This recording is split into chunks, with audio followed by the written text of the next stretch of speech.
Muy buenas noches, señoras y señores. Bienvenidos a otra edición del Péndulo por Unicanal. Hoy les planteamos tres temas.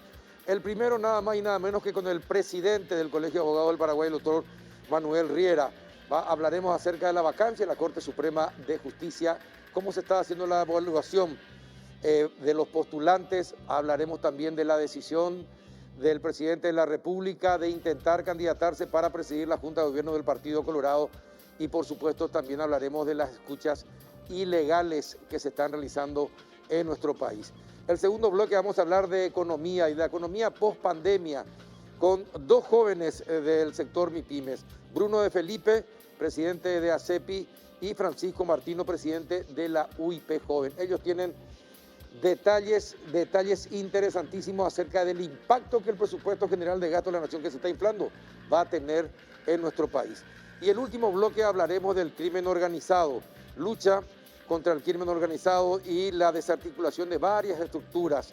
Nos va a acompañar hoy el fiscal especializado contra el crimen organizado, el doctor Marcelo Pecci. Antes de ir a la primera pausa, les invito a compartir un rico café Lavazza con aroma, cuerpo y sabor inconfundibles y presente en los mejores restaurantes y cafeterías del país. Cafepar representa y distribuye Lavazza, el espresso italiano por excelencia.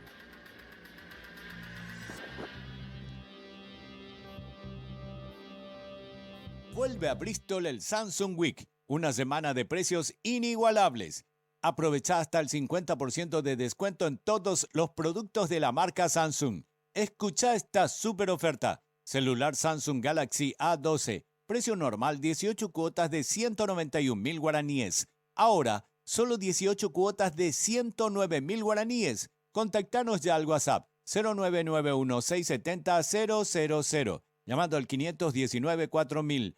También a través de nuestras redes sociales o comprando online en www.bristol.com.py. Bristol, la mejor casa de electrodomésticos del país. Con Banco Regional programás tus metas y objetivos.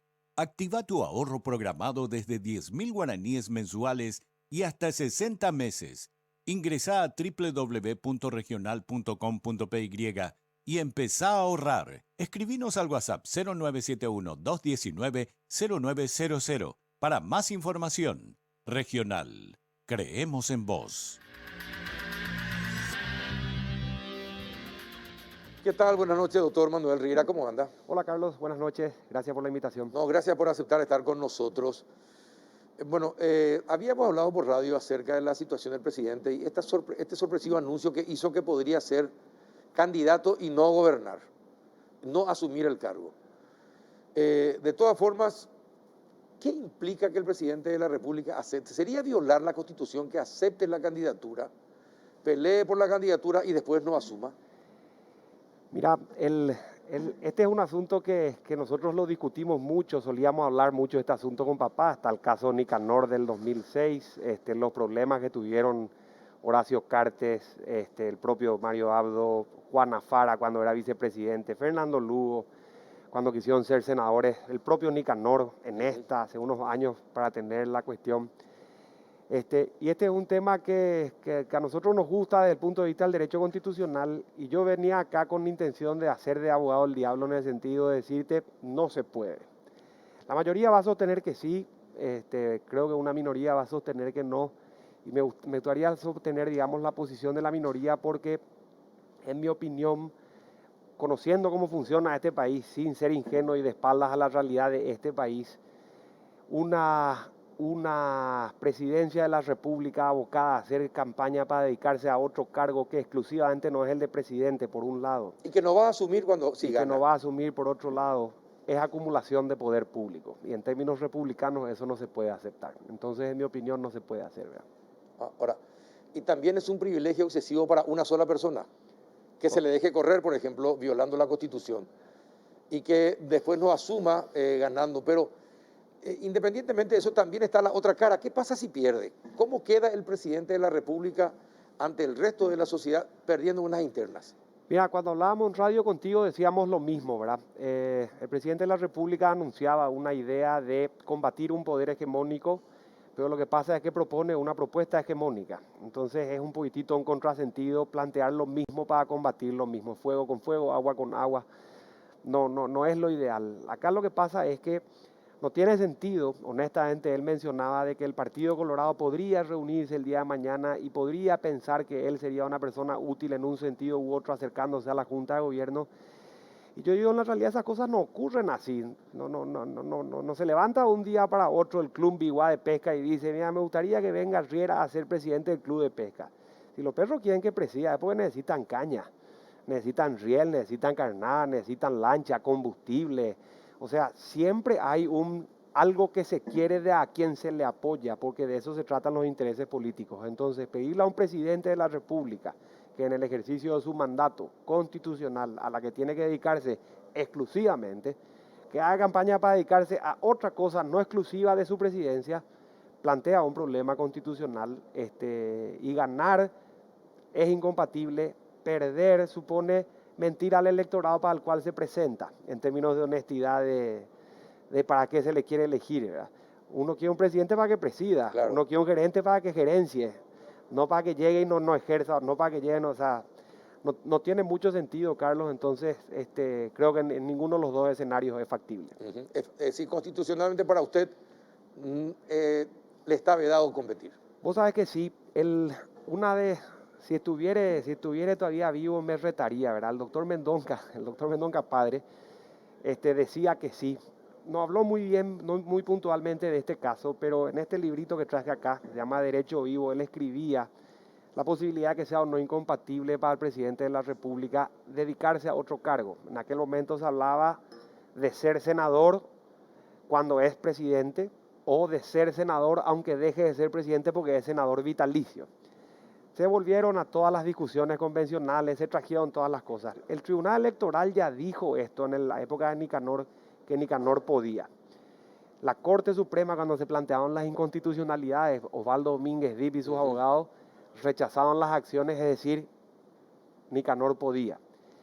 Pero hacia el 2018 cambia la composición del Tribunal Superior de Justicia Electoral. Salen el doctor Dendia, salen el doctor Morales en aquella época, llegan Jaime Bestar, llega la doctora Huapenga, y Huapenga plantea una disidencia al interior del Tribunal Superior de Justicia Electoral, que a su vez se lleva a la Corte buscando las nulidades. En ese momento los abogados de Cruzada Nacional querían decir que Horacio Cartes no podía, Marito no podía, etcétera, etcétera. La Corte, cuando discute cuestiones del Tribunal Superior, tiene que reunirse en pleno. Y de los 9 ministros, los 9 no le dieron la razón en ese momento a los postulantes. 3 disidencias reconoce el fallo: Sindulfo Blanco, Óscar Bajac y el doctor César Garay. Las disidencias son las que me interesan rescatar, que son las ideas de acumulación de poder público. Por un lado, traen los discursos de Óscar Facundo y Frank, presidente de la convención. Es una costumbre casi coyuntural de este país meterse en un juego para no volver a salir políticamente, generando un ciclo vicioso de querer cargos uno tras otro sin soltar las ramas anteriores. El ADN de la dictadura. Así mismo. Entonces, si queremos romper eso, la respuesta sigue siendo no, ¿verdad? Ajá. Bueno, con ese tema terminamos entonces. Lo que se refiere a la intención del presidente de ser candidato del Partido Colorado. El otro tema, el Colegio de Abogados presenta al Consejo de la Magistratura un pedido por la transparencia de todo lo que es el proceso de selección para ministro de la Corte Suprema de Justicia. ¿Fueron satisfechos sus pedidos? Parcialmente. Lo primero es que responden, que no es poca cosa en este país, ¿verdad? Que las autoridades respondan es un tema a veces desesperanzador, ¿verdad? Pero lo hicieron rápido. Y la parte parcial que no nos termina de convencer es esta. Cuando nosotros estábamos en la audiencia pública, y eso está filmado, los consejeros están sentados uno al lado de otro entre 8, de izquierda a derecha. Entonces terminaba de hablar Carlos Peralta, terminaba de hablar Riera, terminaba de hablar fulano de tal, y el consejero anotaba acá esto y lo otro, hacía así y le entregaba una hoja a una persona que recogía las 8 hojas, sumaba, dividía y hacía un promedio. Entonces nosotros dijimos, ese promedio es sí el que califica, pero es la suma de 8 votos individuales que no se conocen y a nosotros nos interesa conocer ese voto La individual. opinión de cada uno de ellos, sobre Exact- cada uno de los candidatos. Exactamente, y eso es lo que pedimos. ¿Por qué es importante? Porque yo, por ejemplo, pude ponerle la mayor calificación, según yo consejero, al candidato 1, pero el promedio sigue siendo bajo. ¿Qué pasó? ¿Cómo votaste vos? ¿Cómo votaste vos? Control entre pares para generar mayorías o minorías en un sentido u otro. Espectacular. Control del candidato. A mí me pusieron un voto determinado y a él no. A él más que a mí, a él menos que a mí. ¿Qué pasó acá? ¿Por qué me votaron así? Control sectorial. El gremio de abogados, soy el representante de los gremios. El gremio docente, soy los docentes. Partido político, sobre senadores y diputados. Presidente, sobre... Se podía hacer un montón de cosas. Y control cívico, ¿verdad? Claro. Cómo anda o no la institución, cómo piensan o no sus representantes. Porque con eso yo le puedo decir a Oscar, la puntuación que le diste a fulano de tal nos refleja tanto lo que nos decías en la época de campaña cuando querías que te elijamos. O podemos decir, sí, refleja. Entonces yo podría decir el día de mañana te voto o no nuevamente. La respuesta al consejo fue, te damos las actas y dice, consejero 1, 2, 3, 4, Sin 5. nombres. Sin nombre. ¿Por qué cuesta tanto la transparencia? Mira, ellos nos hablan de que el reglamento pide solamente promedios. Ellos dijeron, creo que en radio también contigo, Sí. de que el reglamento no fue cuestionado. Ellos mencionan que cuando se mencionaba ese papel, nadie anotaba acá, Manuel Riera entregaba así un papel a secas, porque lo que importaba era el promedio, no el papel. Pero nosotros decimos que no, que ese papel es relevante porque esa es la manera de hacer prueba por escrito en contrario de la validez de las actas. Es lo que haces cuando pedís la boleta en una elección general. Para validar las actas miro las boletas y recuento, ¿verdad? El promedio es la suma total dividido la cantidad de los votantes. Quiero ver las boletas. No tenemos las boletas, tenemos los números, pero lo que sí vimos es que hay una fotografía que están sentados a izquierda a derecha, entonces dijimos, consejero 1, número 1 a la izquierda, 2, qué sé yo, y sacamos. El doctor Pacielo dijo que eso no fue así, que no necesariamente corresponden. Entonces dijimos, bueno, a modo referencial algo tengo que hacer, porque el que no me pasó la información intacta es el consejo, entonces algo tengo que hacer. Esa es la insuficiencia de la que hablamos, ¿verdad? Ahora, ¿y por qué tienen miedo de reconocer yo, Oscar Pacielo, o yo, fulano de tal, integrante del consejo, califiqué de esta manera al candidato? ¿Por qué cuesta tanto? ¿Cuál es el problema? Y habría que preguntarle a los 8, ¿verdad? Pero yo te diría, sin perjuicio de que lo hayan hecho o no, yo perfectamente me puedo acordar qué puntaje le puse a los 18 candidatos.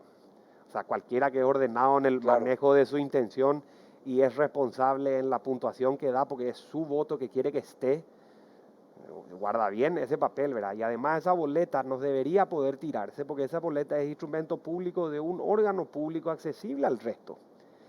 Entonces, partiendo de la buena fe, honestamente te lo digo, Carlos, si por alguna razón esto no se va a arreglar ya a esta altura, consideremos que esto es un error, por ejemplo, entonces yo le puedo decir al consejo, arreglamen el reglamento para el próximo proceso de selección que vas a hacer cuando elijamos el próximo ministro, cuando llegue a la edad el doctor Frete, cuando elijamos la próxima fiscal general del Estado, cuando Sandra se está llegando a la culminación de su mandato, 2 miembros del Tribunal de Superior Justicia Electoral también. O sea, si esto hubiese sido mejor para la democracia, mejor para el control cívico, mejor para el funcionamiento transparente y público de las instituciones, incorporemos entonces a los próximos reglamentos y vamos mejorando los procesos ulteriores. Esa es un poquitito la idea, ¿verdad? Pero parece que siempre se abre una ventana para el privilegio de alguien o de alguno. Y para que gane alguien en particular y no para hacer una elección lo más democrática y justa posible. Coincido contigo, pero esto me decían cuando el comienzo del proceso se acercaba y me decían el colegio de Valle se va a meter en esto, vas a conectar un proceso fraudulento en donde todo está dicho. Nosotros decíamos en ese momento, esto es un juego democrático que nosotros igual vamos a jugar porque tenemos un deber cívico como gremio. Nuestro trabajo es, en cada ventana que se abra, es meter una linterna y buscar así para darle luz a las oscuridades que se dan. Hoy podrá ser un tema que quizá no se alumbre del todo, pero en términos relativos, construyendo democracia en los últimos 30 años, el proceso que tenemos hoy, comparado contra el que había en los 90, donde 8 personas a puertas cerradas, sin explicar absolutamente nada, hacían lo que querían, ha mejorado bastante. Entonces nuestro trabajo va a seguir ahí, el de meter linternas en ¿Y esas ustedes van a ventanas. seguir pidiendo que se presente la lista de cada uno de los consejeros con sus votos? Mira, la prensa ha mostrado mucho interés en lo que el colegio hizo en este asunto. Honestamente te lo digo, hasta me sorprendió. Parecía un pedido, te diría, cuasi formal. Sin embargo, creo que eso fue un buen ejemplo de que se puede hacer un montón de esfuerzos. El colegio no es el único que puede hacer este trabajo, lo puede hacer cualquier ciudadano. Hay un montón de instituciones en el marco de la transparencia. O sea, mientras más seamos los que preguntemos, más luz meteremos en esas ventanas que mencionabas, ¿verdad? Bueno, y con todas las trabas que encontrás, con todas las dificultades que existen y que estás mencionando, doctor, ¿te parece que hay algo sospechoso? Está, por supuesto. O sea, nosotros en ese sentido, como colegio, tenemos el mismo acceso al ñembe que todo el mundo conoce. O sea, el secreto a voces está. Suponer que no exista sería pecar de ingenuo, ¿verdad? Pero de vuelta, el afán es de jugar el juego y achicar los resquicios que queden para que sea menos fácil o más difícil que ocurre lo que se dice a voces. De hecho, lo que se decía a voces al comienzo ya no es tan igual a lo que se dice ahora, lo que supone que los propios cuoteos de los que se hablan o los discursos de los que se hablan se van acomodando en la medida que la contención se presenta. Y ustedes ¿verdad? no pueden llamar al presidente del Consejo de la Magistratura, quien es integrante del Colegio de Abogados, y pedirle una explicación y una aclaración, y en una reunión expresarles todas las dudas que tienen y recibir algún tipo de respuesta que puede ser satisfactoria o no, pero por lo menos una respuesta. Ayer a la mañana, cuando el colegio metía la nota que mencionás recién, el consejo arrancaba la sesión extraordinaria que iba a revisar los exámenes de las personas que rindieron, 18 exámenes en total. Y esa reunión se extendió, entiendo que hasta tarde, por eso es que esta reunión que mencionás no se pudo hacer. Pero hoy a las 7:30 de la mañana, 7:15 en realidad, el Ministerio de Hacienda inauguró un instituto de tributación. Sí. Y nosotros estábamos invitados y nos fuimos un ratito y le vimos a Óscar y la agarramos ahí, agarramos en la esquina y le dijimos esto que me está señalando. Entonces, Óscar, sería excelente que nos respondan, ¿verdad? La mira, repito, tenemos que ponértela sobre vos porque quien está ahí hoy, social, cívica, gremialmente, sos vos, es Bogarín, por supuesto. Entonces, el francotirador, si va a elegir a alguien, te vamos a elegir a vos. Me dijo, la idea es darte la información, que es lo que nos dieron hoy, pero es decisión del Pleno, soy 1-8, que es formal y cierto, ¿verdad? Que no excluye la posibilidad de generar mayorías mostrando, es importante que Claro. se muestre. Exacto. Entonces, eso es lo que llegó hasta ahora, ¿verdad? Ajá. Bueno, otro tema. Las escuchas ilegales. ¿Cómo está este caso del abogado al que le grabaron ilegalmente su celular, hablando con su cliente? ¿Cómo está el caso? ¿Y usted cree que es una práctica normal, común, el pinchazo telefónico? Por lo que nos mostró Daniel, sí. Yo soy pez de otro estanque en este asunto porque este es un mundo penal en el que yo no trabajo, ¿verdad? Pero cuando vino la denuncia, a nosotros Daniel nos mandó un bibliorato inmenso. Le dijimos, no, venía a explicar esto porque 2 horas y media de reuniones, terminó la reunión, le dijimos, andate igual, vamos a estudiar. 2 semanas después dijimos, aún no nos queda claro porque hay información que te falta a vos, que no te la dan, que no tenemos nosotros. Vamos a dar un paso hacia atrás y vamos a decirle a la Corte que entre a mirar, que tiene acceso a lo que hacen sus jueces. Vamos a ir a Sandra que entre, tiene acceso a sus fiscales, a Yucio de la policía, y listo. Y si vos te sentías agraviado, andate vos al jurado de enjuiciamiento, porque el colegio no puede tener legitimación de algo que no le agravia particularmente, ¿verdad? Y así se hizo. Lo que a nosotros nos tocó 15 o 20 días estudiar con las conversaciones, con los gráficos, con los cuadros, con esto, lo otro, a la Corte le tomó 5 o 6 horas y esa misma noche respondía, no hay nada regular, nada irregular. La Corte respondió eso. En un comunicado publicado en su web. Ese es un tema que a nosotros nos sorprendió porque yo no esperaba una respuesta tan rápida. Aún así, fue una respuesta en definitiva y lo que el colegio dijo es, nosotros metimos las notas esta mañana, en la mañana de aquel 6 de octubre, el día ya se había iniciado, la reunión de la plenaria de la Corte se estaba desarrollando, por supuesto esa nota no entró al orden del día, no se trató el tema y no se resolvió el tema. Pero terminada la reunión al mediodía y a las 9 de la noche con un comunicado, ahí hay un par de horas en las cuales la Corte se tuvo que haber reunido para claro, comunicar lo que comunicó. Exactamente. Y lo mismo que le estamos pidiendo al Consejo de la Magistratura, ahora le pedimos a la Corte. Sería interesante saber las razones que ustedes evaluaron para comunicar lo que nos Y la posición comunicaron. de cada uno de los 9 miembros. Así mismo. Si hubo unanimidad, si hubo disidencia, cómo lo pensaron, qué información tienen que quizá nosotros no. Pedimos eso desde el punto de vista de trasladar tranquilidad. Esa respuesta todavía no llegó. El único canal que corre hoy es el del jurado de enjuiciamiento porque Daniel hizo la denuncia. Y ahí es donde está avanzando el tema ahora. Ajá, pero hubo escuchas. Está comprobadísimo. Daniel tiene la información. Lo que pasa es que no está pudiendo separar la jueza. La jueza fue recusada con esta causa y la jueza se opuso. Y en Tribunal de Apelaciones, 2 jueces dijeron no se le puede sacar, pero le confirmaron a la jueza. Pero con la disidencia del doctor Aguadre. Y Aguadre dice en su disidencia, hay información que nosotros no tenemos acá.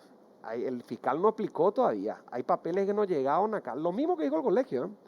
Entonces, ¿por qué el mismo juez, viendo la insuficiencia que vemos nosotros, alerta a eso y el proceso sigue? Eso está en el jurado de enjuiciamiento. Y como en el jurado hay miembros de corte integrando el órgano, lo último que tenemos noticia, que es lo que nos pasó Daniel, es que los recusó a todos por preopinión. Porque al habernos comunicado lo que comunicaron en su web y al no haber dicho quién dijo sí, quién dijo no, todos dijeron que sí, porque hablan de la corte, entonces todos opinan que es regular. Entonces pidió la separación de los ministros de corte para juzgar en este caso. Así es. Ajá, y es posible eso. Vamos, es lo que corresponde. Pero por supuesto, porque está afectada la imparcialidad. Claro, porque ellos ya emitieron un fallo Así en es. ese sentido. Así es. Ya dictaminaron. Ya sacaron una opinión. Ya sacaron una opinión. Exactamente. Efectivamente. Bueno, ¿y cuál es el peligro de una escucha de abogado y cliente? Que el programa que estamos teniendo vos no solamente sale en televisión, se está transmitiendo a través de mi teléfono y del tuyo, y del señor que nos filma y del señor que nos escucha, de todo el mundo. Porque la información que tenemos nosotros es, no se cerraban los números. Entonces le dijimos a Daniel, si esto es tan grave, la sospecha que trae la orden para que te escuchen a vos proviene de una escucha anterior de la que sale tu número, que es una orden que proviene de una escucha anterior, y vos te vas hacia atrás y es una cadena interminable de sospechas y órdenes judiciales para escuchar al país. ¿Y quién supuestamente autorizó la escucha? Y mirás hacia atrás y hay un ovillo que no termina. Y como vos sos parte en una causa, tu corral sacada en el expediente y fuera de eso no entras en las ajenas. Pero ¿quién puede entrar? Puede entrar la corte, porque tiene la superintendencia sobre los jueces y no entró todavía. Y puede entrar la Fiscalía General porque tiene verticalidad y jerarquía sobre sus fiscales y no entró todavía. Puede entrar Yucio sobre su policía. Ustedes están haciendo el trabajo de escucha y la logística. ¿Qué es lo que están escuchando acá? No entró todavía. Entonces, ¿por qué no entran, verdad? Nosotros no partimos de la mala fe. ¿Y qué hay? ¿Complicidad de todos de los organismos no sabemos, de la institución del Estado para no reconocer no la sabemos, escucha? Carlos, no sabemos, honestamente te lo digo. Yo consulté, pedí 4 dictámenes de abogados penalistas en este tema. Ni uno me habló mal de Rosarito Montanía, ni uno me habló mal de Roig, ni uno me dijo estos señores trabajan mal, ni uno. Partiendo plena, absolutamente de la buena fe, dijimos, bueno, a lo mejor un error, pero un error. Es un error que terminó escuchando el teléfono un abogado hablando con su defendido. Y si el error muestra una sistemática que es la que parece que hay, ahora, pero no puede ocurrir, ¿verdad? Doctor, ¿y tuvo algún efecto para el cliente del abogado la conversación que sostuvieron y que fue grabada? No, tuvo un efecto para el abogado. Solamente para el abogado, no tuvo para su cliente. Sí, porque Rosarito se negó a salir porque no aceptó la recusación. La corte le confirmó, que es lo que te mencionaba al comienzo. Y por supuesto hay una animadversión natural entre abogado y juez ahora en la causa, pero Rosarito le denunció a Daniel. Sí, pero no, lo que yo digo es, por ejemplo, la policía o los investigadores o el fiscal escucharon y pudieron conseguir algo en contra del cliente del abogado o no. No, la escucha, así como nos explicó él, es la no que... tuvo impacto en el proceso del... No, la escucha que nos mostró él es la que tuvo la que lo inmiscuyó a él, no es la inmiscuyó la palabra, Le involucra. la que lo involucró a él, exacto. ¿Cómo va a involucrar a un abogado hablando con el defendido? No cerraba la idea. Entonces, esa es la cuestión. Este no es un tema menor. Esto le pasó a Óscar Pacielo, en la época que le defendía a Menocchio. Los fiscales le decían entregarla a tu cliente o te iba a meter preso a vos. Y de hecho, le detuvieron a Óscar 24 horas en la comisaría. Óscar no podía salir porque el fiscal le decía, para salir tenés que decirme dónde está el flaco. Por supuesto, le sacaban del cargo en ese momento al fiscal. Esto le pasó a Baltasar Garzón en España. Escuchando el terrorismo, hizo poner micrófonos en las cárceles cuando los abogados hablaban con los presos. Cierto, por razones de terrorismo, Estado, ETA, todo eso de pelote en España. Pero le costó el cargo a uno de los mejores jueces españoles. Es decir, no hay posibilidad de que se tenga que grabar, es decir, ni aunque sean para, es decir, se está planificando algo relacionado con acto terrorista o de una carga importante en narcotráfico, una conversación entre cliente y abogado es sagrada. No, si yo soy el delincuente es otra historia. Yo no puedo ser un explosivista y después traer mi título de abogado y decir no me pueden escuchar mientras pongo la bomba. No estamos por supuesto diciendo eso. Lo que estamos diciendo es que acá le estaban escuchando a una persona siendo defendida por su abogado y por lo que escucharon en esa conversación, que no sé qué es, por lo que se sospechó de esa conversación, que no sabemos qué es, metió en el abogado también. Y la conversación no es que decía, te espero en mi casa en la valijera, tengo 4 kilos de esas cosas que me mandaste, vamos a llevar, hoy nos vemos a las 3 de la madrugada. No, era esa la transcripción. La transcripción que nos pasaban a nosotros es, nos vemos en la audiencia a las 9 de la mañana, a las 2:42, que es la famosa de las medidas alternativas, te voy a acompañar y vemos qué hacemos. Esa es la transcripción.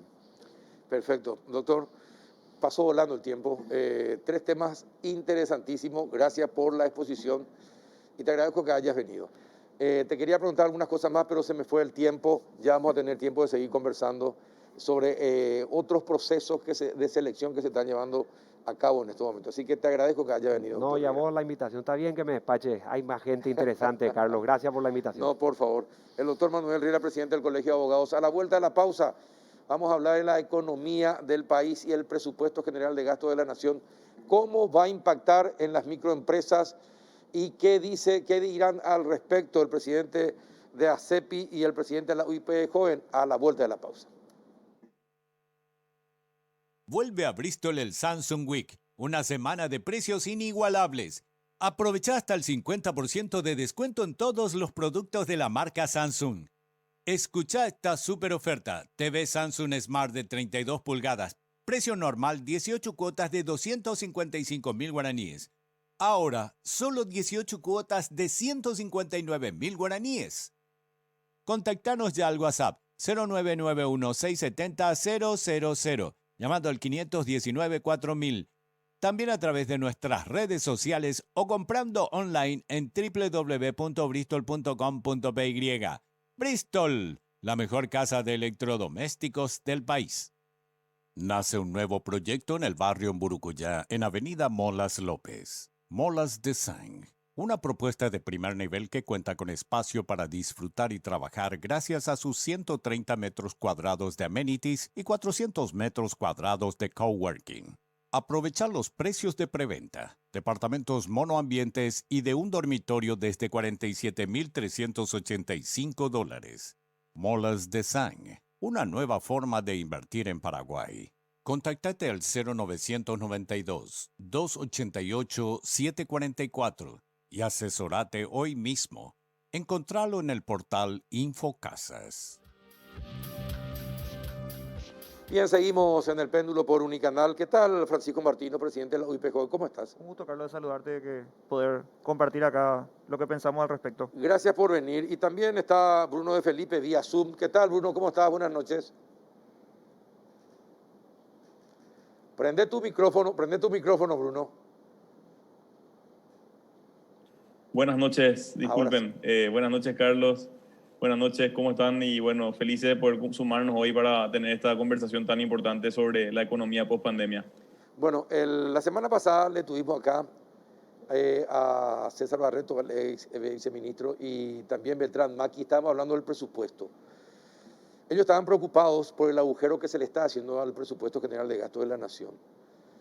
El Ejecutivo presenta un presupuesto que ahora se aumentó considerablemente y se aumentó aún más porque la Cámara de Senadores decidió concederle finalmente el 16% de aumento a los maestros también. Del 8 inicial del Ejecutivo pasaron al 11 y ahora al 16, con todo el riesgo que el propio ministro de Hacienda también en este programa explicaba lo que podría pasar. El tema pasa por lo siguiente. Ustedes, los jóvenes, Bruno, vos, Francisco y muchos otros empresarios jóvenes son los que van a tener que pagar por las malas decisiones que se están tomando ahora presupuestariamente hablando. Ustedes van a pagar el muerto con el paso de los años. A ver, Bruno y Francisco, ¿cómo están viendo ustedes la elaboración de este presupuesto? Carlos, realmente nosotros estamos viendo desde la UIP, estuvimos analizando mucho el presupuesto y hay una realidad que el gobierno tiene que invertir en salud, tiene que invertir en educación, tiene que invertir en rutas, tiene un montón de inversiones que hacer y lo que nosotros nos estamos dando cuenta es que el presupuesto está desbancado porque tenemos un 46% de economía en negro. Nosotros estamos hablando de más o menos un 46, 47% según el último estudio de economía en negro, lo cual representa que si nosotros podemos recaudar todo lo que genera esa economía en negro, el PIB en negro, nosotros tendríamos un presupuesto que iba a estar financiado correctamente. Aparte de eso, tenemos que ir recortando los gastos superfluos, que son los seguros VIP, todas las cosas que los funcionarios tienen, que no tenemos el resto de los funcionarios, el resto de las personas normales. Lo que tenemos que incentivar es la formalidad, es la única forma en la que el país pueda crecer. Nosotros ya no podemos seguir permitiendo que el gobierno permita que todo el dinero paraguayo se vaya al bolsillo de los trabajadores argentinos, al bolsillo de los trabajadores brasileros y unos cuantos delincuentes. Nosotros tenemos que fomentar el trabajo acá, tenemos que fomentar la industria, tenemos que dar oportunidad a la gente. Únicamente así vamos a poder bancar un presupuesto para hacer todas las inversiones que tenemos que hacer. Y no solamente tenemos que hacer aumento en salarios. Educación no es solamente el salario de los maestros. Los maestros tienen que estar bien pagados, eso es indiscutible. Pero también mejor preparados. Pero tienen que estar mejor preparados, tienen que tener una infraestructura correcta, tienen que tener conectividad. Un maestro bien pagado con un alumno que no come no sirve. No sirve. Entonces tenemos que hacer todo, o sea, en el centro de la educación tiene que estar el niño, no la escuela o el maestro. Entonces hay que empezar a cambiar un poquitito la forma y empezar a recaudar de los que no están pagando. Porque como estamos viendo nosotros, lo que va a terminar haciendo el gobierno es o pateando con una deuda más adelante el déficit, o va a tener que aumentar los impuestos. Y aumentar los impuestos va a significar que los mismos vamos a pagar más. Y los que no pagan van a estar más contentos y mucha gente va a migrar a la informalidad. Entonces lo que nosotros no podemos seguir permitiendo es que la mitad del país banque por el 100% de los gastos que se hacen. Bruno, ¿cuánta es la formalidad en el sector de microempresarios, de pequeños y microempresarios? Bueno, realmente es súper importante mencionar que dentro de lo que es la informalidad existen, yo creo que varios casos, ¿verdad? Tenés los casos de los microemprendedores, que son cerca de 600.000 empresas en nuestro país, según el análisis que hizo ya hace un tiempo el INE, y bueno, que se tiene que renovar. Y después hay 260.000 empresas con RUC. Esas son empresas que que son micro, pequeñas y medianas empresas. Dentro de las 600.000, que sí son muchas de ellas informales, casi todas son justamente microempresas. Hay que distinguir las empresas que son más bien, las microempresas que son más bien de subsistencia, de las microempresas que son microempresas que pueden proyectarse a un crecimiento mayor. ¿Y por qué digo esto? Porque existen figuras hoy donde uno puede formalizarse incluso siendo una microempresa de subsistencia, pero es muy difícil que un microemprendedor de subsistencia tenga los incentivos adecuados para llegar al punto donde se formalice. Por ejemplo, la yuyera o la chipera, ¿verdad? Que pueden ser emprendimientos muy pequeños de la cuadra, del barrio. Y bueno, y realmente hay que simplificarle mucho más la vida a esos emprendedores para que puedan ser formales. Pero yo creo que el punto crítico, digamos, de nuestra economía informal no va necesariamente por las microempresas, ¿verdad? El punto crítico de la economía informal va por los que podrían estar aportando al fisco y deciden comprar facturas MAU o deciden ganar licitaciones indebidamente o deciden, ¿verdad?, de distintas maneras beneficiarse de alguna u otra forma para no estar cubriendo ellos mismos su parte de la responsabilidad cívica que tenemos todos de pagar impuestos para que nuestro país pueda brindar los servicios mínimos necesarios que estaba diciendo Fran, ¿verdad? Entonces, quiero hacer esa distinción nada más porque no es que nosotros estemos a favor de que un microemprendedor sea informal, todo lo contrario. Durante la pandemia hemos insistido mucho en la necesidad de que se formalicen, porque de esa manera podían acceder a beneficios que fueron muy, muy escasos, pero fueron los únicos que accedieron, los que eran más formales, los que tenían IPS, los que tenían su IVA al día. Todos ellos lograron acceder a algún tipo de beneficio durante, o apoyo, digamos, durante la pandemia. Los más informales no, esos fueron los más vulnerables también al final, sobre todo las microempresas informales. Entonces, por supuesto que es un desafío enorme que tenemos que avanzar, pero yo creo que en el caso del presupuesto general de la Nación, realmente el peso de todo el problema está sobre los hombros de nuestro Congreso, que permite estas aberraciones, ¿verdad? Y también del Poder Ejecutivo, que entrega un presupuesto general de la Nación donde se replican los mismos patrones históricos, como si fuera que no pasamos por un año de pandemia, como si fuera que no nos endeudamos más que nunca y como si fuera que el sector privado no sufrió más que cualquier otro sector durante este año y más de un año, ya casi 2, de pandemia. Entonces, es hora de que se pongan los pantalones y que empiecen a tomar decisiones que sean realmente adecuadas para nuestro país y para nuestro futuro, porque si no, una vez más, están demostrando que hay ciudadanos de primera y ciudadanos de segunda en nuestro país, lamentablemente. Ahora, ¿qué harían, por ejemplo, los empresarios en el caso de que el gobierno diga, bueno, tenemos un presupuesto desbalanceado, incumplible, y tenemos que elevar los tributos, aumentar los tributos? Y nosotros tenemos que ¿Qué va a seguir... hacer? ¿El empresario va a aceptar, a pesar de la advertencia que hicieron en la elaboración del presupuesto? Ustedes, los jóvenes que tienen empresas, microempresas, van a tener que endeudarse a largo plazo, van a tener que estar pagando años de ineficiencia y de mal manejo del presupuesto. ¿Y de qué vamos a vivir? ¿Vamos a seguir, vamos a profundizar la pobreza y la pobreza extrema? ¿Y de quién va a ser la responsabilidad? Y la responsabilidad es hoy del Estado. Nosotros ya vimos... Si el Estado somos todos. Los que están en el gobierno. Del gobierno. Del gobierno. Nosotros ya vimos esta película. Nosotros teníamos una cantidad de impuestos antes, que eran casi el 30% de la presión tributaria. Se bajaron los impuestos y se recaudó más. Esa es una máxima dentro de la economía. Normalmente cuando se bajan los impuestos, la gente se formaliza y se recauda más porque es más fácil ser formal que ser informal. Entonces, nosotros vamos a seguir presionando con esto. Nosotros como industriales, lo único que necesitamos es tener la cancha balanceada para que nosotros podamos seguir trabajando. Yo hice unos números y la economía informal más o menos podría aportar al... Esto que estamos viendo en pantalla. Exactamente, podría aportar al presupuesto 2.000 millones de dólares. 2.000 millones de dólares. 2.000 millones de dólares, que es lo que se calcula. Imagínate que el presupuesto de salud es 900 millones de dólares. O sea, es más del doble que el presupuesto de salud o el presupuesto de educación. Ahí está el dinero que nos están robando a todos los paraguayos. Esa es la recaudación que no se mete en caja. Exactamente. Y aparte, el tema de la informalidad, nosotros insistimos en eso porque se genera una cultura atrás de la informalidad. Una persona que no paga impuestos no tiene a sus empleados dentro de IPS. Cierto. La persona que no está en IPS no tiene seguridad social. Su papá, su mamá, sus hijos no tienen seguridad social. No tiene una indemnización, un preaviso cuando van a salir. Se les echa, se les hace trabajar más horas de las habituales. Entonces hay un montón de, una cultura muy fuerte detrás de la informalidad que se tiene que erradicar. Y esa es la forma en la que nosotros vamos a poder bancar al Estado. Y cuando todos estemos aportando, también se tienen que reducir los gastos, que es lo mismo que pasa en una economía familiar. Si vos no podés ganar más, tenés que gastar menos. Y en este caso el Estado tiene que hacer las dos cosas, recaudar más para nivelar la cancha y que todos seamos formales y gastar menos, cortar los gastos superfluos. No podemos seguir gastando en todos los presupuestos VIP que tenemos ahí. Ustedes saben, ¿esto qué es, Francisco? ¿Qué es esta calidad del gasto? Y esto, por ejemplo, son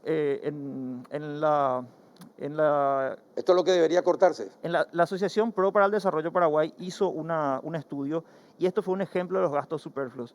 Los uniformes para funcionarios obviamente se tienen que gastar, pero tienen que ir a empresas paraguayas que se quede acá el dinero. Subsidio para salud a los funcionarios. Ningún empleado tiene subsidio para la salud. Tenemos ahí seguro de gastos médicos, tenemos la cantidad de papel que se utiliza, servicio de sepelio para funcionarios públicos. O sea, es un montón de dinero que nosotros podemos ahorrar. No se puede estar gastando la plata que no es de uno, porque el gobierno tiene que entender que el dinero que está gastando no es de ellos. Claro. Porque si uno quiere gastar su dinero y regalar... que está aportando. Claro, si uno quiere regalar su plata, nadie le puede decir nada. nada, pero en este caso es nuestro dinero que están regalando y los que vamos a pagar la fiesta somos nosotros. Esa es la realidad. No, y por eso les advertía que ustedes van a hacer lo que van a pagar la fiesta, ¿verdad? De otros.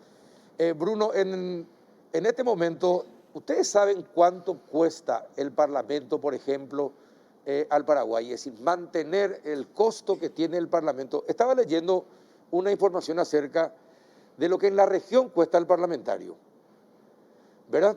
Sería interesante que Paraguay también tenga esos datos, o el Ejecutivo, Totalmente. por ejemplo, ¿verdad? Para saber cuánto nos cuesta mantener una estructura como esa mientras la pobreza se va extendiendo, mientras no hay controles, mientras el contrabando te ingresa por todos lados, mientras la policía no tiene armas para luchar contra el crimen organizado, ni siquiera funcionan el 50% de sus cámaras para protegernos, para nuestra seguridad. Es decir, estamos rifando plata y tenemos pobreza, mala educación, mala salud y pésima seguridad. Pero, Carlos, sinceramente, obviamente los números ahí mostraron, Fran mostró bastante claramente oportunidades que hay para recortar gastos superfluos. Y en el Congreso estoy seguro que hay muchas más oportunidades. Sí. Y para la Sur ni qué decir, Exacto. ¿verdad? Tenemos realmente un montón. Y yo creo que, como decías vos, el Estado somos todos, ¿verdad? Y yo creo que la responsabilidad tenemos todos los ciudadanos. Nosotros no hemos hecho suficiente como ciudadanía para hacernos oír, para asegurarnos de que llegue la gente correcta al Senado, a la Cámara de Diputados, a los municipios.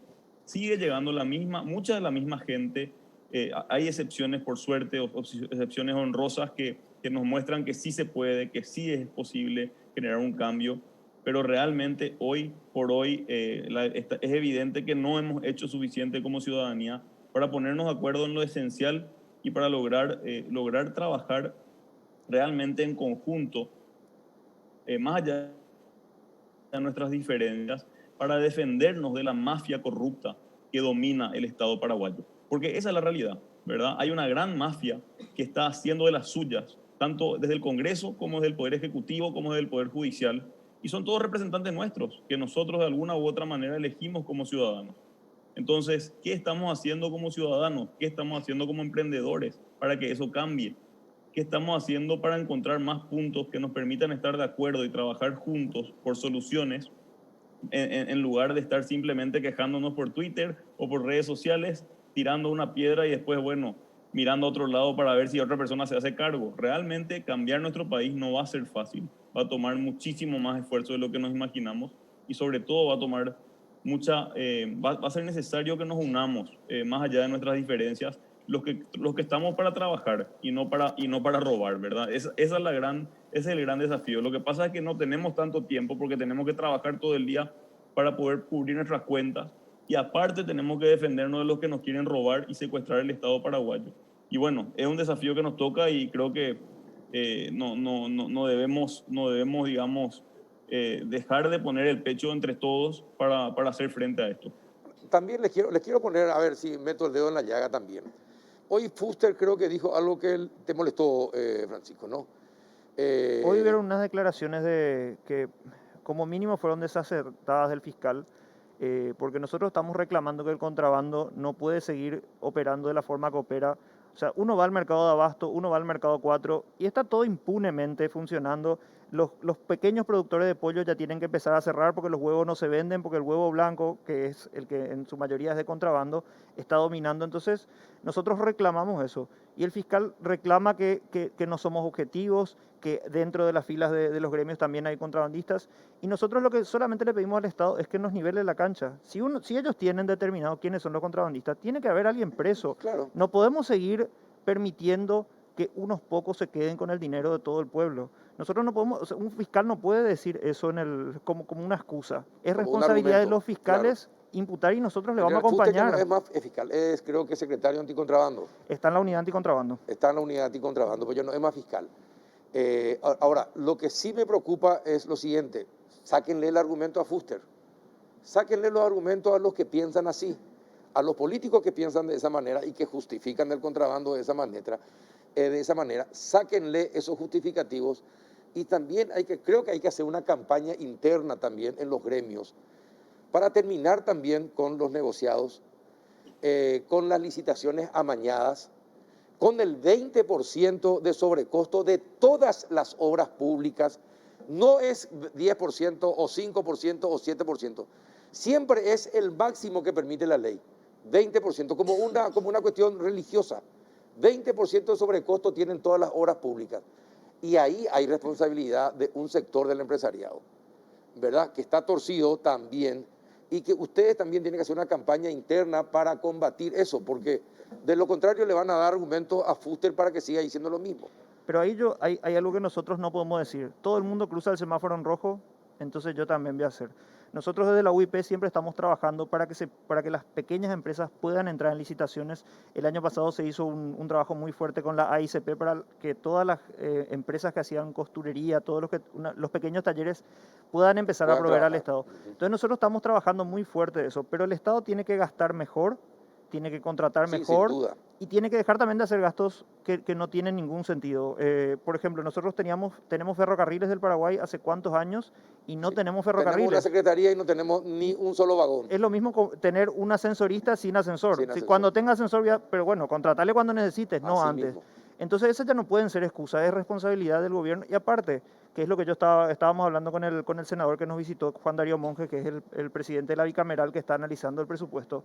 Nosotros queremos que se cobren los impuestos. El Estado necesita los impuestos y el pueblo paraguayo necesita trabajo. Todos ganamos con que seamos formales. ¿Qué falta? ¿Qué más necesitas qué otro argumento necesitas para poder impulsar eso?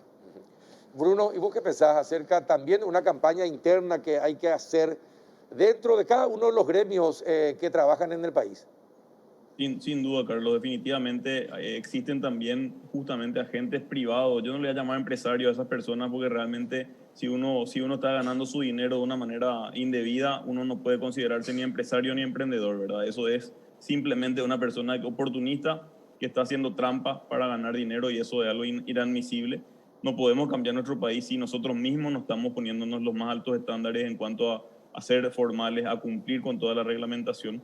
Pero también es importante decir que, claro, cuando le toca el interés a un sector en particular, muchas veces ahí todo el mundo mira al otro lado, ¿verdad? Claro. Y ahí tenemos el caso de muchas de las empresas paraguayas que son contratistas del Estado, la mayoría de ellas son muy grandes, y muchas de estas empresas, no todas por supuesto, vienen ya de una historia de ganar licitaciones una tras otra e incluso lograron incorporar la ley de preferencias que le permite este sobrecosto que mencionás vos con una buena idea de fondo, que es mejorar la competitividad de ciertas industrias paraguayas ante la oferta pública de contrataciones públicas de ventas al Estado. Pero, sin embargo, eso fue algo que se hizo de manera indiscriminada. A todas las industrias por igual se le dio el mismo nivel de preferencia. Y eso es también un mal gasto del dinero público y es algo que nosotros hemos declarado ya en su origen cuando esto se trató muy raudamente en el Congreso. Dijimos, señores, es importante que seamos coherentes, que siempre que digamos que el Estado tiene que ser más eficiente en su gasto, también nosotros propongamos leyes, o como es en este caso la ley de preferencias, que realmente sean leyes que cumplan su objetivo, que nosotros estamos de acuerdo, tiene que haber una defensa de ciertas industrias paraguayas que son las que están en desventaja con los competidores internacionales con la ley de preferencias a la hora de venderle al Estado. Eso sin duda tiene que suceder, pero no puede ser algo indiscriminado a todas las industrias por igual, ¿verdad? Y bueno, son desafíos que tenemos que resolver. Definitivamente es algo importante también. Y tenemos que levantar la bandera cuando vemos que pasan cosas que no están acorde a lo que nosotros consideramos como ciudadanos, como emprendedores, que es justo, ¿verdad? Porque definitivamente si nos quedamos callados directamente va a ser un festival. Sí, definitivamente. Les digo, si ustedes tuvieran la oportunidad de tenerle al presidente Mario Aldo Benítez y al ministro de Hacienda y al presidente a los dos presidentes de las cámaras del Congreso sentados frente a ustedes, ¿qué le pedirían sobre el presupuesto general de gasto de la Nación? Nosotros particularmente, como hacemos con cualquier empresa, porque no es algo que nosotros estamos inventando, necesitamos gastar menos, gastar más donde corresponde gastar, que es en educación y en salud. Tenemos que invertir en obras que le den al país competitividad. Tenemos que dejar de desperdiciar toda la informalidad, todos los tributos que no tenemos por la informalidad. Y ya no es más momento de dar excusa. Tuvimos una pandemia que realmente hubieron empresas como los gastronómicos, por ejemplo, que estuvieron cerrados un año, que tuvieron que pagar salarios, tuvieron que sobrevivir. ya no hay más ninguna excusa. O sea, el Estado no puede decir, no, lo que pasa que no, ya no hay más margen Los de error. eventos, hasta ahora. Por eso, ya no hay más margen de error. El Estado tuvo el tiempo para agarrar y no le costó nada, porque sacaron un crédito. El crédito de 1.600 millones de dólares es menos de los 2.000 millones que podríamos recuperar con si dejamos de ser informales. O sea, tenemos ahí la plata, tenemos que mejorar el gasto. Lo que necesitamos es gestión. Y eso es lo que falta. Como en cualquier empresa, uno puede tener una empresa que hereda con millones de dólares y se funde, o una empresa chiquitita que va creciendo durante el tiempo y es eficiente. ¿Y dónde está la diferencia? En la gestión. Entonces no hay más excusa con la gestión. Tenemos que hacer la gestión, tenemos que hacer los cortes que son dolorosos, porque realmente son dolorosos despedir gente o recortar salarios, pero hay que hacer eso, no queda de otra. Ahora, yo les pregunto a ustedes dos, Francisco dice cosas muy correctas. Ahora, el tema es, ¿y si no? Si no hay buena gestión, si no hay mejor gasto, si no se gasta en calidad, entonces, ¿qué? Vamos a seguir, yo les voy a seguir invitando a ustedes en el péndulo, en otro programa dentro de 1 año, 2, 3, 5 años, si Dios quiere, sigamos acá. Y ustedes van a seguir, y vamos a seguir diciendo lo mismo, o tenemos que implementar algún tipo de acción entre todos para cambiar la situación, porque sola la situación no va a cambiar. Bruno. No, realmente es súper válido lo que dice Fran, ¿verdad? Yo coincido totalmente, necesitamos que mejore de esa manera el gasto público, que sea mucho mejor la gestión, pero ¿qué pasa si seguimos igual, verdad? Esa es la gran pregunta. Y yo pienso que nosotros tenemos que entender como ciudadanos que somos nosotros los patrones de nuestras autoridades, no es que ellos son nuestros patrones, al revés es, pero tenemos que tener la capacidad de unirnos lo suficiente y sostener esa unidad por suficiente tiempo para poder realmente hacerles sentir que no van a poder quedarse ahí arriba para siempre pisándonos la cabeza a todos los emprendedores, a todos los que estamos trabajando para pagar nuestras cuentas, si es que no toman medidas radicales ahora. Es ahora el momento, como dijo Fran, más de 1.600 millones nos endeudamos los paraguayos, nosotros, las próximas generaciones vamos a tener que pagar ese dinero. Además de eso, durante la pandemia, los únicos que tuvimos recortes en nuestros ingresos somos el sector privado. El sector público no sufrió ningún recorte, ¿verdad? Entonces, ya se está distinguiendo en nuestro país que hay 2 categorías de ciudadanos, los que pueden vivir del Estado y los que no, ¿verdad? Y yo quiero distinguir también dentro de los que trabajan en el funcionariado público, porque conozco a mucha gente muy valiosa, ¿cierto? Incluso gente también del sector político, gente muy valiosa, que no quiero desmeritar porque están haciendo un trabajo doblemente ingrato ellos. Están trabajando para que el país funcione sobre sus pocos hombros, porque son pocos los que están haciendo mucho para que funcione el Estado a pesar de las deficiencias. Pero bueno, tienen que también ellos saber que tienen que levantar la voz y defendernos de estas personas que están cooptando el Estado paraguayo y básicamente impidiendo que nosotros podamos tener el progreso que nos merecemos como país. A ver, ustedes son ingeniosos, son jóvenes, son ingeniosos y son valientes. Tienen 1 minuto cada uno. Díganme en 1 minuto cómo podríamos hacer que la clase política y administrativa de este país pueda tomar en serio al resto del país. ¿Cómo? Una acción nomás que podríamos implementar para que los políticos digan a la pucha, vamos, ¿qué? ¿Hacer qué? A mí me encantaría tener la varita mágica y decirte, tenemos que hacer blanco y vamos a tener una respuesta, pero nosotros como ciudadanos tenemos que entender que la administración del Estado, ser ciudadano, ser parte de la ciudad, es nuestro trabajo también. Nosotros consideramos que el Estado funciona solo, nosotros somos parte del Estado. Entonces los gremios, especialmente los gremios jóvenes, tenemos la responsabilidad de transmitir eso a la gente. Si nosotros no ocupamos los lugares, otros van a ocupar y van a tomar decisiones por nosotros. Entonces esa formación es la que nosotros desde los gremios queremos dar, o tenemos la responsabilidad de dar a todos los jóvenes para que los jóvenes no se vayan a quejar del Estado y tal cosa, vayan a reclamar y vayan a exigir que las cosas funcionen, especialmente desde las urnas. Bruno. Bueno, yo creo que no tienen que confiarse en que esto va a continuar indefinidamente. Eso es lo que quiero aclarar y transmitir, ¿verdad? Si bien hoy la ciudadanía no logró organizarse lo suficiente para hacer un cambio sustancial en nuestro país, yo creo que la revolución cultural que se vivió a partir de la pandemia, donde se despertaron miles y miles de emprendedores que encontraron al emprendimiento como su único salvavidas para salir adelante y para cubrir sus cuentas. Bueno, esos emprendedores yo tengo la confianza de que el día de mañana van a hacer lo que se van a levantar para defender sus intereses y defender los intereses del Paraguay. Entonces, realmente todavía por ahí no es evidente, todavía parece simplemente la punta del iceberg este mundo nuevo, digamos, que nació mucho en la pandemia, de los emprendedores que se reinventaron, que se levantaron una y otra vez. Y yo creo que de aquí en adelante, como dice Fran, cada uno de nosotros se da cada vez más cuenta de que es absolutamente fundamental que nos involucremos y que lo hagamos con valentía y con mucha confianza en que las cosas van a mejorar si nos juntamos y trabajamos juntos, ¿verdad? Valga la redundancia. O sea, definitivamente esa es la invitación también. Comparto con Fran, realmente nosotros necesitamos que miles y miles de paraguayos se sumen a transformar nuestro país, no desde la política necesariamente, sino que desde sus empresas haciendo bien las cosas, desde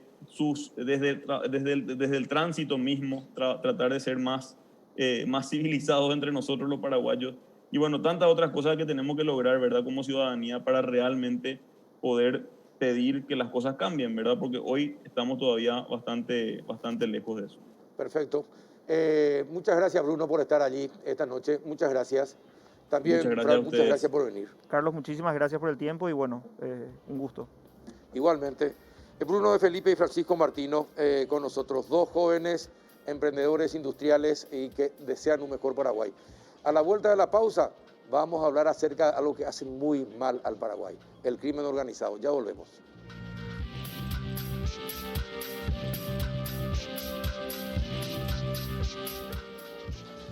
Entramos en el último bloque del péndulo. Estamos ya en compañía del doctor Marcelo Pecci, fiscal especializado en lucha contra el crimen organizado. ¿Qué tal, doctor? Buenas noches, ¿cómo estás? Buenas noches, Carlos. Es un placer estar reunidos en el péndulo. Saludo especial a la teleaudiencia. No, gracias por venir y estar con nosotros. Preocupa este tema del crimen organizado. Va aumentando. Antes Asunción estaba lejos, del Departamento Central estaba lejos de sicarios, estaba lejos de cocaína permanentemente, o si pasaba no nos enterábamos, probablemente. Pero hoy se está volviendo natural y hasta normal. 1 millón de guaraníes nomás sale la vida de la gente. Cuesta matarle a una persona. 1 millón de guaraníes cuesta nuestra vida. ¿Qué está pasando, doctor? ¿Qué es lo que podemos hacer y cómo podemos mejorar? Necesario es hacer una retrospectiva, Carlos, e ir al homicidio de Jorge Rafat, año 2016. Rafat tenía un dominio pleno sobre las organizaciones criminales del norte principalmente, y allí se genera una delimitación temporal. Ese evento genera una delimitación en cuanto a ese a esa autoridad en la materia de estas organizaciones, y principia, por otro lado, con su muerte, la disputa por escenarios la aparición de del otros poder. líderes. Exacto, entonces se vuelve todo más violento y más... Le pregunto algo para complementar. Sí.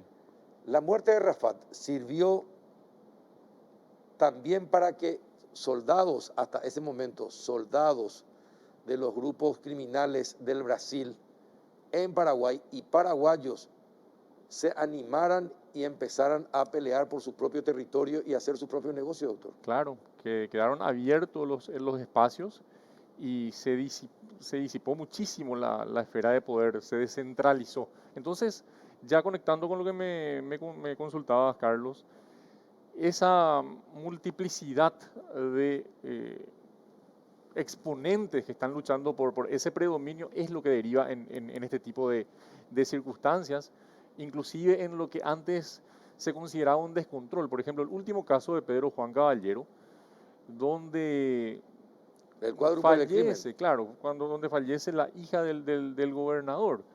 Si bien toda vida humana es de igual valor, realmente no llegaba a ese nivel de incidir en autoridades, o el tema de Pablo Medina, del periodista, aunque también están acusando recibo de el impacto que tiene, porque lo que genera es que las fuerzas de seguridad tengan un afianzamiento más estricto en esa zona. Entonces, se da también en un ajuste de cuentas entre estos mismos exponentes si uno de ellos realiza un sicariato sin motivo o fuera de los códigos que tienen estas organizaciones criminales también. Y con los años fuimos viendo esto, el tema Romay, te acordarás, con 5 fallecidos, realmente un escenario de balacera de 10 minutos. Las fuerzas oficiales no tuvieron bajas, felizmente, pero realmente era un enclave del crimen organizado en la zona de Carapaí, en las cercanías de Capitán Vado. Entonces, todos esos factores se dan. O lo que sucedió con el caso de los internos con las personas degolladas, Sí. que realmente los fiscales no pudimos ingresar hasta la escena del hecho, porque la propia policía no lo podía hacer. Ahí se muestra la fuerza ¿Quién tiene el poder? de esta organización. Exacto. Sí hubo posibilidad en las oficinas administrativas, ahí fueron autoridades del Ministerio de Justicia y sí lo pudieron hacer, pero era adelante. Sí. En el terreno no se pudo. No se pudo. Estas son demostraciones de la fuerza que tienen estas organizaciones.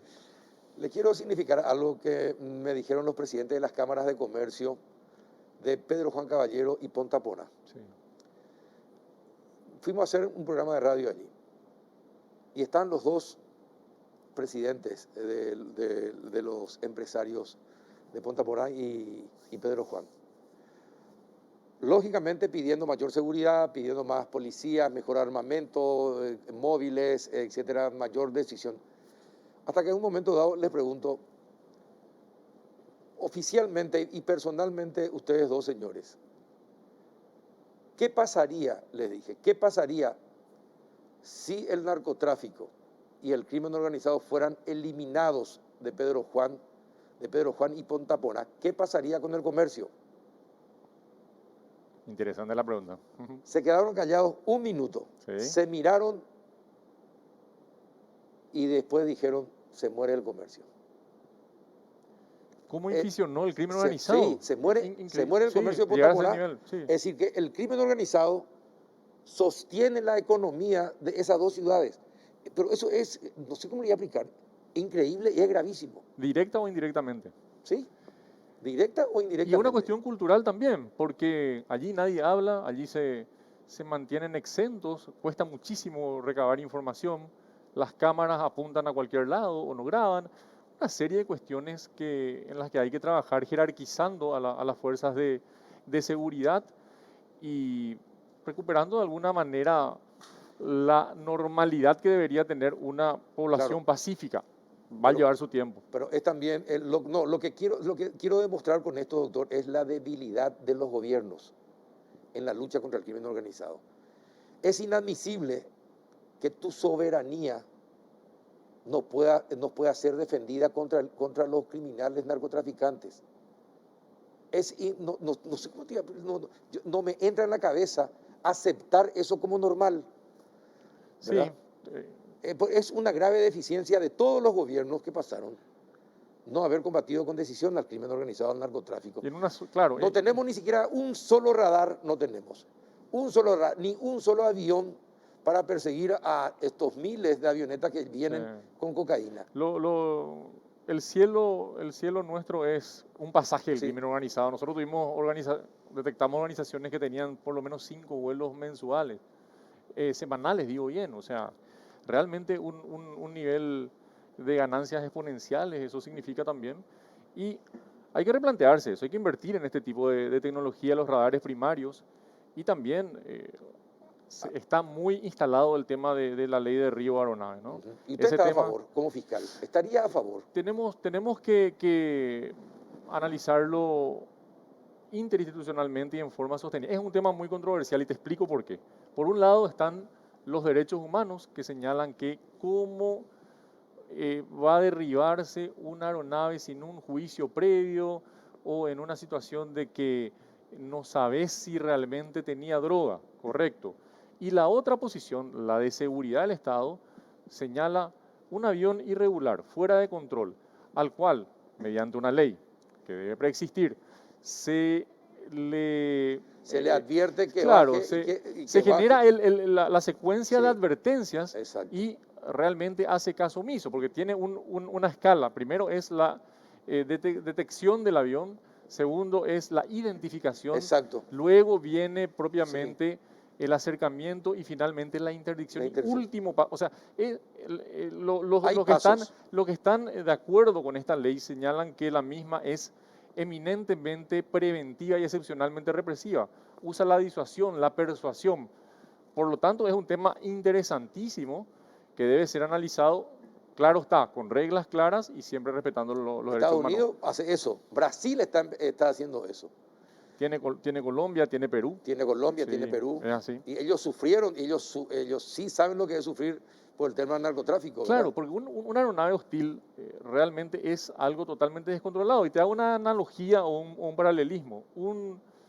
Una persona que está con un arma de fuego y está apuntando a una multitud, actúa la fuerza de seguridad, Luego elimina. claro, Lo emite elimina. todas las advertencias y sigue apuntando, tiene que evitar ante una amenaza letal el mal mayor. O sea, esa es la tendencia de los pro ley de derribo de aeronaves. Y los otros señalan que con un criterio mucho más conservador que debe haber un juicio previo, pero bueno, es un tema que merece atención, ¿no? Sí, sí, definitivamente merece atención. Pero otro tema que preocupa es decir, nuestra forma de relacionarnos con nuestros países en materia de inteligencia. Hoy se hicieron entre 15 y 17 allanamientos en Salto del Guairá, Sí. ¿verdad? Se le buscaba al señor Bucaos, alias Bucaos es su apodo. Alias Bucaos es una persona que tiene una condena firme en el Brasil por narcotráfico. En el Brasil. Es una persona que en el 2012 fue liberado por un juez de Salto del Guairá por un asesinato. En el 2012. Ya con frondosos antecedentes. Tiene 2 casos judiciales más en el Brasil. Le pregunto yo, doctor, ¿cómo es posible que teniendo a CEPRELAT, teniendo a aduana, teniendo la Fiscalía, teniendo la Fuerza Armada, la FTC, teniendo la policía, teniendo los servicios de inteligencia, cómo es posible que Bugao tenga 12 propiedades que desde hoy está en poder de Cenavico, ¿verdad? Viviendo una vida de lujo, como quieren vivir todos los narcotraficantes, los capos narcotraficantes, y no esté detenido? ¿Cómo es posible? Falta de lealtad al deber de patriotismo. Es sencilla la respuesta y muy problemática la solución, lastimosamente, porque dejamos pasar mucho tiempo sin generar esos exponentes que estén realmente orgullosos del deber que cumplen. Teníamos hasta hace poco suboficiales de la policía que en un año y medio estaban en las calles ya, sin mayor vocación, sin mayor preparación, porque sabían que era el momento propicio para hacer plata rápida, ¿no? Y por otro lado, yo noto a nuestro equipo de crimen organizado, por ejemplo, que con un bajísimo presupuesto, totalmente desproporcional a la labor tangencial que cumplen contra la ley de armas, el tema de la persecución de hechos punibles, la ley de armas, prófugos y demás, obtuvo resultados. O sea, realmente hay que seleccionar y motivar a estas personas porque hay muy buenos exponentes policiales. ¿Pero qué tenemos? Gobiernos autistas tenemos. En el sentido de no entender el peligro que entraña que cada vez sea más patente el dominio del crimen organizado en la estructura nacional. Y no hablo solamente de este gobierno, de todos los anteriores, porque esto ya se venía avisando. Ojo con esto, ojo con aquello, miren que está pasando esto, miren que está pasando lo otro, y no se toman medidas. Las Fuerzas Armadas hacen un ejercicio en el Chaco. Llevan un radar móvil, Sí. un radar móvil. Mientras dura el ejercicio 2 o 3 días, ni un solo avión voló por el Chaco. Sí. Yo no sé cómo hacen, Situación pero tienen un servicio claro. de inteligencia espectacular, porque apenas se desenchufó, por decirlo así, groseramente, ese radar, media hora después parecía Navidad el cielo del Chaco. Pero también con la flota de aeronaves militares que tenemos, mucho no se puede hacer. No, lógico. Aparte, Y o sea, por el eso problema digo, es otra vez mayor. claro, ¿no? y por eso digo, somos autistas, no Sí. vemos, nuestra democracia está en peligro, nuestra forma de vida está en peligro, y no nos damos cuenta, doctor. O el tema de Imabel, que hasta ahora no hay una reglamentación de la ley de armas, Carlos. O sea, preguntan cómo balas con el logo o fabricadas o adquiridas por el Estado paraguayo son las que impactan en hechos de sicariato y porque hay que afianzar los controles. Hay tratados internacionales en la materia que deben plasmarse, pero si tenemos la ley de armas de 10 años y no se puede reglamentar, pues vamos a seguir teniendo este tipo de problemas. Y en el caso de Imabel vamos a tener novedades importantes, ¿no? En muy corto tiempo también. Sí, ya se Y sabe. es el equipo de trabajo. Yo simplemente soy Ya, uno, pero es decir, ya están sabiendo de qué unidad militar están saliendo. uno más de ellos. No precisamente en el tema de balas, porque el tema de las balas hay un problema de trazabilidad porque no tienen número de serie. Pero en el tema del reemplazo de armas que fueron requeridas de un caso para otro, que fue también de público conocimiento, se está avanzando bastante. Y sea yo, sea mis colegas de la unidad de crimen organizado, el trabajo está totalmente sustentado y vamos a seguir incidiendo y vamos a seguir perseverando en la lucha contra el tráfico de armas, que es otro de los puntos neurálgicos que estamos combatiendo. Ahora, aunque no se tengan, aunque no se tengan no se tenga la trazabilidad, me imagino que ustedes saben de Dimabel dónde fueron tantas cajas de proyectiles, si se fueron a la caballería, se fueron a la armada, se fueron a la fuerza aérea, se fueron a la caballería, se fueron a la infantería, se fueron a remonta, donde sea. Me imagino que han de saber cuántas cajas, han de saber cuántos proyectiles. Y bueno, entonces, señores, en el Amambay, a ver cuántos cuarteles hay. Sí. A ver quiénes son los armeros, cuántos proyectiles llegaron, cuánto tiene actualmente, cómo puede ¿Cuáles se justificar? usaron en práctica o en Exactamente, servicio? ¿cómo puede Pero justificar tiene que haber reglas claras, Carlos. Ese es el problema. ¿Y qué pasa? ¿No hay reglas claras en Y eso? si no hay una reglamentación, lo mismo pasaba en DINAC, cuando nos fuimos a incautar 20 aeronaves o cuando una narcoavioneta aterrizó por falta de combustible en el aeropuerto de Pedro Juan Caballero, realmente notamos una serie de conductas complacientes de los funcionarios de allí, pero veíamos sus obligaciones conforme a las normas y sabían perfectamente que estaban exentos o no íbamos a poder comprobar. Entonces, realmente para enfrentar este tipo de situaciones hay que tener una posición estatal firme en cuanto a leyes y hay que también lidiar en el terreno y lidiar también en tribunales muchas veces. Ustedes le hablan de todo esto a la fiscal general del Estado. Ella está enterada de todas las necesidades y de todas estas problemáticas que usted está señalando.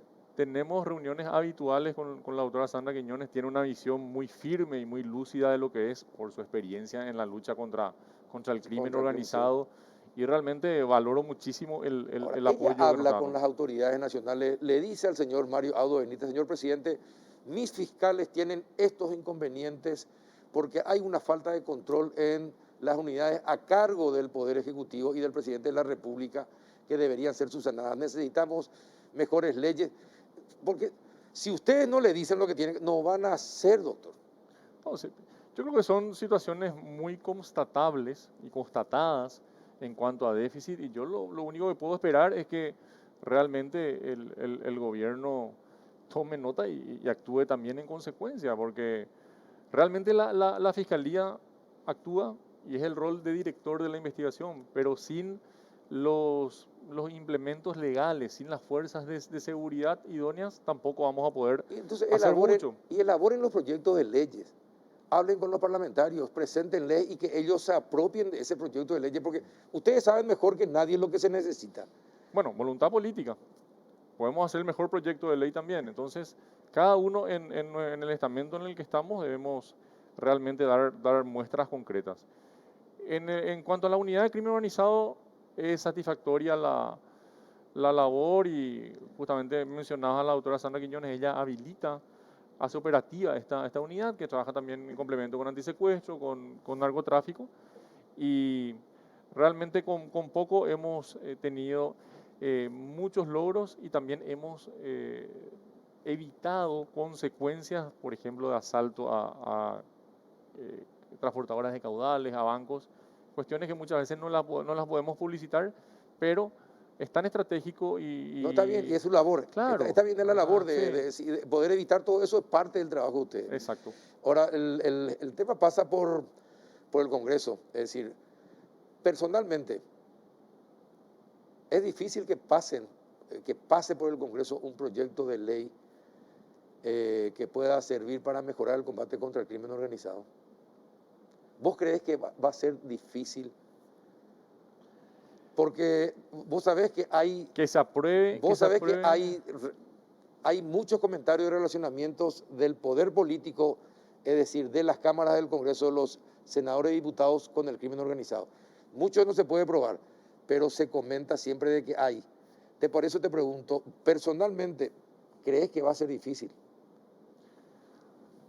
Tenemos que asumir posturas firmes allí, complementando lo que señalabas.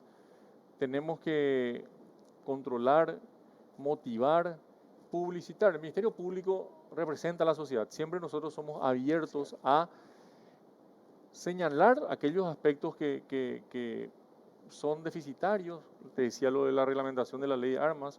Y también valoramos las buenas acciones. Entonces, renovamos el compromiso en la línea de gestión de Fiscalía General y de los compañeros, los colegas que estamos en crimen organizado, de persistir. Vamos a seguir reclamando, pero constructivamente con todos los organismos para luchar contra esto, Carlos, porque el sicariato, si lo tomamos como muestra, está total y absolutamente afincado en Sí. el centro de nuestra capital. Sí. Fue detenido el que supuestamente habría matado al señor que jugaba vóley hace poco, la semana pasada, ¿verdad? Y en Villa Elisa, aparentemente, se encontró también el vehículo que usaron para ese crimen.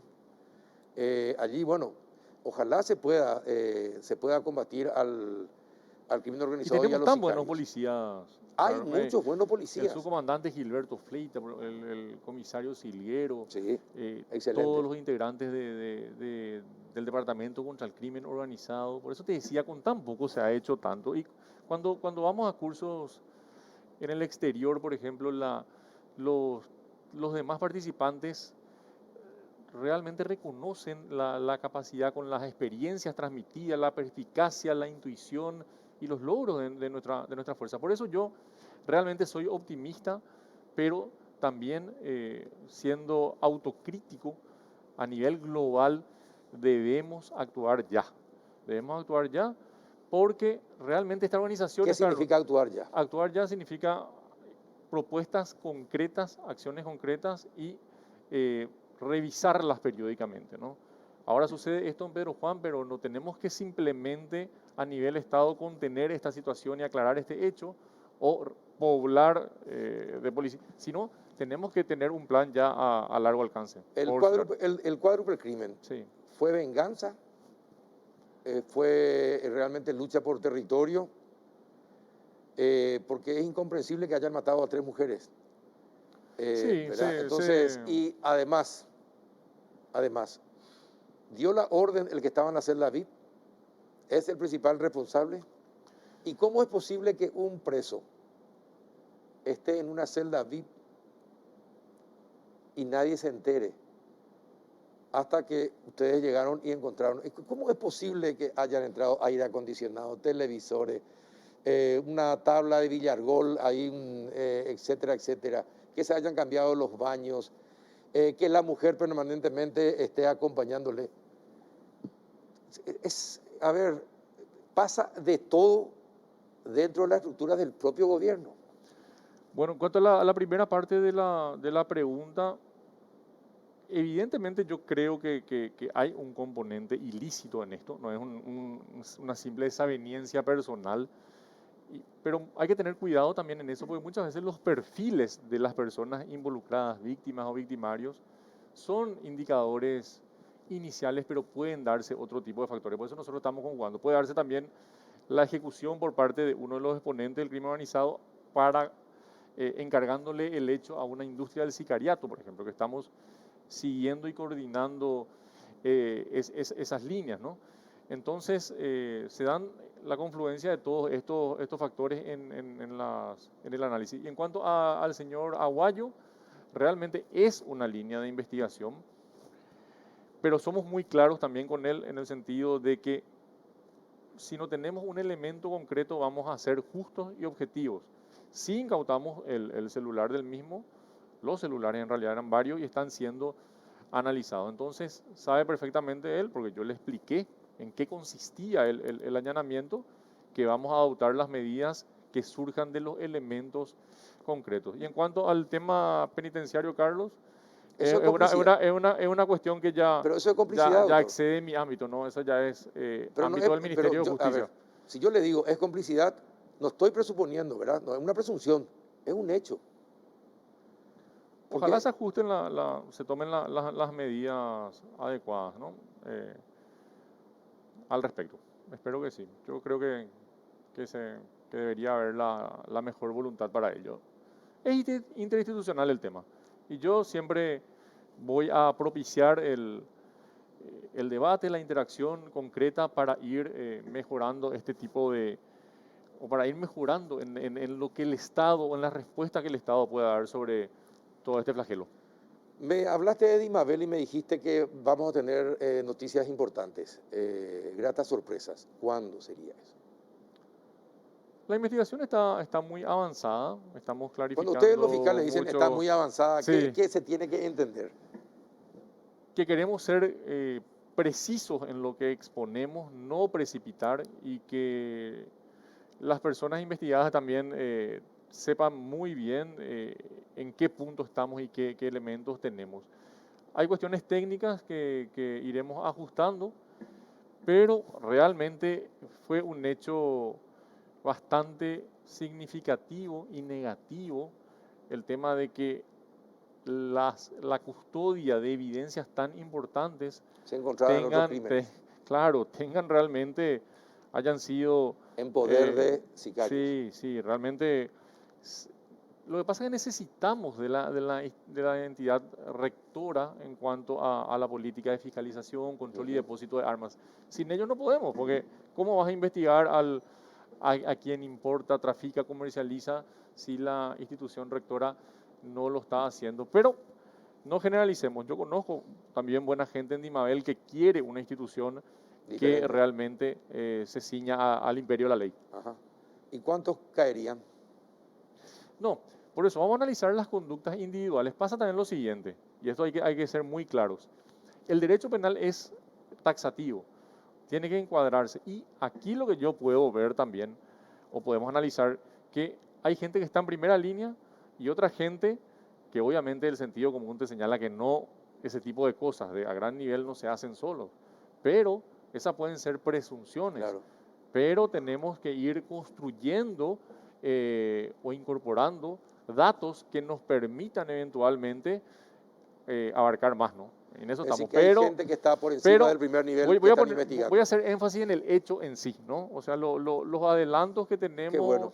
realmente dan cuenta que la evidencia realmente no fue preservada debidamente, ni mucho menos, ¿no? Bien. Doctor, muchísimas gracias por venir. Gracias, Carlos. Lo malo de todo este tipo de entrevistas es que cuando da gusto termina muy rápido. Así que te agradezco que hayas venido. Seguiremos hablando porque hay que actualizar permanentemente el estado de estas cosas. Trajiste un video. Sí, tenemos. Tenemos un video de 42 segundos. Vamos a ver este video de cómo impacta el crimen organizado en el país. A ver, en un operativo. ¿Esto qué es, doctor? Esto es Romay. Parte de los 10 minutos de balacera es lo que se pudo filmar, ¿no? Estábamos ahí en un fuego realmente ensordecedor y realmente era un punto en que temimos mucho por la vida, ¿no? La preparación del personal táctico, la planificación con el Departamento de Crimen Organizado y demás hizo que no tuviésemos víctimas. Lastimosamente atacaron con armas largas y hubo que reaccionar y hubo 5 fallecidos. Hoy por hoy tenemos acusación en esa causa también. En una causa, te acordarás, Carlos, que aparentemente eran simples albañiles, simples electricistas. Y eso también, instamos siempre a perseverar y a esperar. Los primeros momentos de la investigación, muchas cosas no se pueden todavía concretar o decir. Pero ese es un ejemplo de un trabajo exitoso también. Perfecto. De todo el equipo de crimen organizado, los fiscales y la gente que nos apoya. Doctor, fuerza y ojalá hagan bastante para que nos sintamos más tranquilos en el país. Gracias por venir, doctor. Así será. Gracias, Carlos. El doctor Marcelo Pecci, fiscal de lucha contra el crimen organizado. Señoras y señores, llegamos al final de otra edición del Péndulo. Gracias por acompañarnos como todos los miércoles. Hasta la próxima.